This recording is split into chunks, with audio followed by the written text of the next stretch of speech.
beautiful morning on the island of Sodor.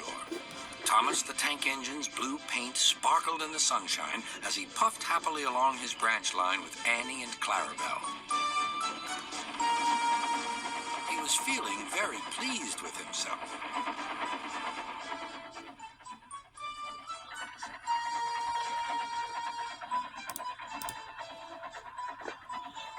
"Hello, Thomas," whistled Percy. "You look splendid."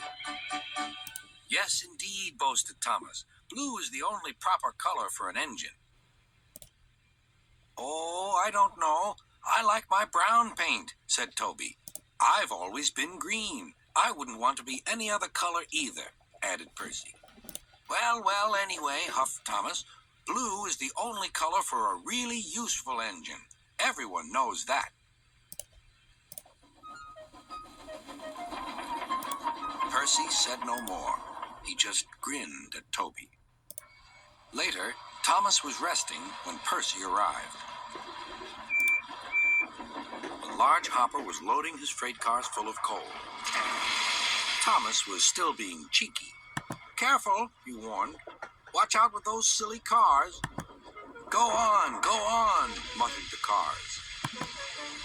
"By the way," went on Thomas, "those buffers don't look very safe to me." The last load poured down. "Help, help," cried Thomas. "Get me out." Percy was worried, but he couldn't help laughing. Thomas's smart blue paint was covered in coal dust from smokebox to bunker.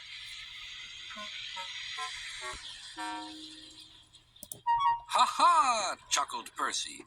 "You don't look really useful now, Thomas. You look really disgraceful." "I'm not disgraceful," choked Thomas. "You did that on purpose. Get me out."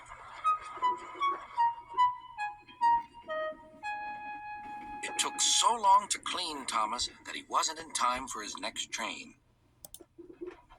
Toby had to take Annie and Clarabelle. "Poor Thomas," whispered Annie to Clarabelle. They were most upset.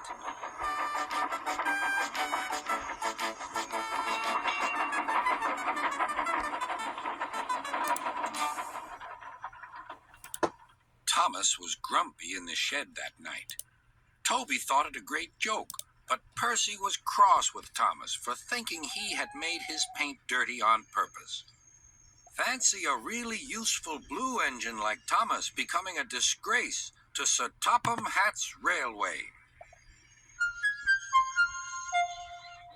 Next day, Thomas was feeling more cheerful as he watched Percy bring his cars from the junction. The cars were heavy and Percy was tired.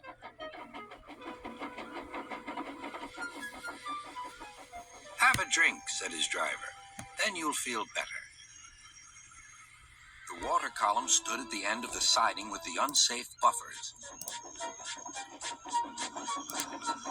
Suddenly, Percy found that he couldn't stop.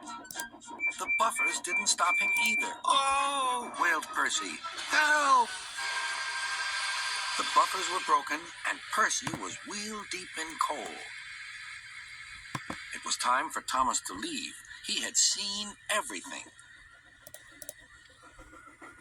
"Now Percy has learned his lesson, too," he chuckled to himself.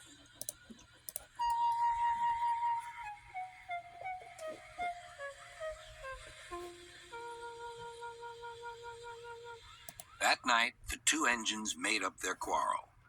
"I didn't cause your accident on purpose, Thomas," whispered Percy. "You do know that, don't you?" "Of course," replied Thomas, "and I'm sorry I teased you. Your green paint looks splendid again, too. In future, we'll both be more careful of coal."